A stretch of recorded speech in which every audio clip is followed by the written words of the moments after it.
India में बहुत ही जल्द हम लोग देखने वाले हैं सैटेलाइट ब्रॉडबैंड। और जैसे ऑलरेडी वन वेब आ रहा है एयरटेल के साथ और इलॉन मस्क का स्टारलिंक आ सकता है वोडाफोन आइडिया या फिर रिलायंस जियो के साथ मिलके, तो अभी क्या आपको अपना ब्रॉडबैंड है या फिर जो 4G सिम है उसे फेंक के आपको इस सैटेलाइट ब्रॉडबैंड के लिए जाना चाहिए? वहाँ पे क्या प्राइसेस आपको पे करना हो सकता है और जो आपको यहाँ पे स्पीड मिलेगा वो क्या होगा, प्लान्स क्या होगा और कब तक आपको ये सारा चीज़ें मिल सकता है, इसके बारे में पूरे डिटेल्स में हम इस वीडियो में बात करेंगे।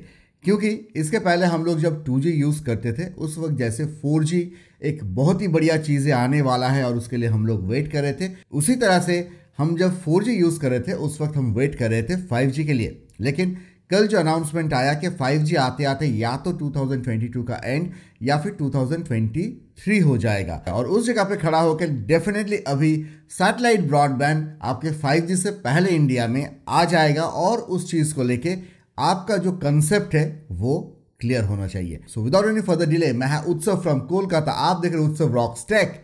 दैट बीइंग सेड, चलो शुरू करा जाए।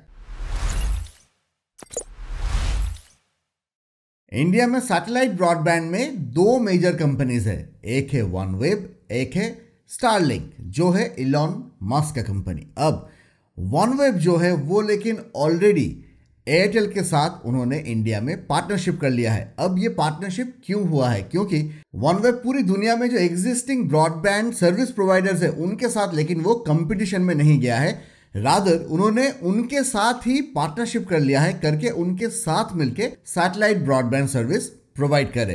अब इंडिया में लेकिन वनवेब का जो फोकस है वो पहले से ही है B2B, यानी जो बड़े बड़े बिजनेस है उनके साथ एयरटेल के साथ मिलके वो अपना सर्विसेज प्रोवाइड करेंगे।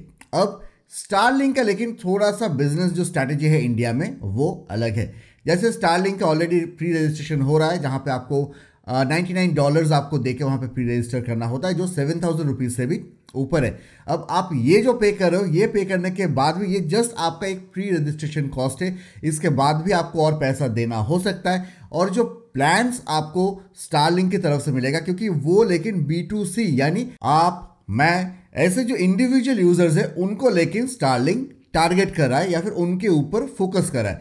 अब उस जगह पे खड़ा होके इंडिया में लेकिन रिलायंस जियो के चलते ऑलरेडी जो डेटा के प्राइसेस है वो काफी कम है। इंडिया में आप सिर्फ 3,999 रुपया में ही आपको एक 1 Gbps का अनलिमिटेड ब्रॉडबैंड कनेक्शन मिल जाता है जो फाइबर से कनेक्टेड होता है, प्लस आपको और भी काफी सारे आपको उस पर ऑफर्स एंड OTT एप्स का सब्सक्रिप्शन सब कुछ मिलता है। लेकिन अगर आप दूसरे देशों में देखोगे वहां पे लेकिन 1 Gbps या फिर 100 Mbps 200 Mbps के जो कनेक्शन है वो इतने सस्ते नहीं होते हैं, वहां पे इससे ज्यादा पैसा लगता है। ऑलरेडी एयरटेल ने वनवेब के साथ पार्टनरशिप कर लिया है तो स्टारलिंक एयरटेल के साथ तो पार्टनरशिप नहीं करेगा, वो अगर करेगा तो रिलायंस जियो या फिर वोडाफोन आइडिया के साथ मिलके इंडिया में काम करेगा। अब यहाँ पे जो प्राइसेस होगा जैसे 7,000 रुपीज ऑलरेडी है, उसके साथ और चार्जेस और आपके सैटेलाइट ब्रॉडबैंड का प्लान्स काफी महंगा हो सकता है। अराउंड 100 एंड 150 Mbps का आपको यहाँ पे स्पीड देखने को मिलेगा।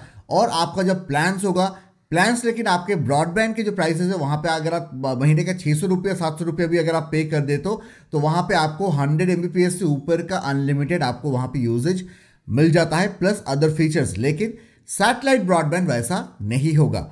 तो सैटेलाइट ब्रॉडबैंड जो है इसको कहां पे यूज किया जाएगा? सैटेलाइट ब्रॉडबैंड का यूज उस जगह पे होगा जहां पे आपको हाई स्पीड इंटरनेट अभी तक नहीं पहुंच पाया है, या फिर गांव में अगर कहीं पे आपको हाई स्पीड इंटरनेट की जरूरत हो तो वैसे जगह पे लेकिन आपको ये सर्विसेज मिलेगा। और यहाँ पे लेकिन आपको मिलेगा भी काफ़ी जल्दी, कि ऐसा नहीं कि आपने ऑर्डर किया उसके बाद वो केबल बिछाते हुए आया, वैसा नहीं। जैसे आपका अभी DTH आपका स्टार्ट होता है उसी तरह से आपका डिश आएगा, एक ट्राइपॉड आएगा, डिश को होल्ड करने के लिए एक राउटर आएगा, कुछ केबल्स आएंगे और उस तरह से जैसे आप उसको वहाँ पे इंस्टॉल कर दोगे करेक्ट तरीके से और आपको इंटरनेट लेकिन मिलना स्टार्ट हो जाएगा। उसके बाद आपको डेफिनेटली वहाँ पे कुछ आपका यूज़र ID एंड पासवर्ड ये सब कुछ डालना है और आपका इंटरनेट इंस्टेंट स्टार्ट हो जाएगा। अब यहाँ पे चांसेस क्या है? चांसेस ये है कि जैसे स्टारलिंक के साथ जैसे अगर रिलायंस जियो हाथ मिलाता है या फिर वोडाफोन आइडिया हाथ मिलाता है तो वहाँ पे लेकिन वो उस चीज़ को और थोड़ा सा इंडियन मार्केट के हिसाब से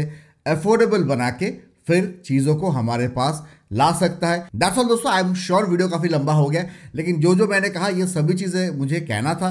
तो थैंक यू सो मच अगर आप यहाँ तक देख रहे हो, एंड चलो बाय, टाटा।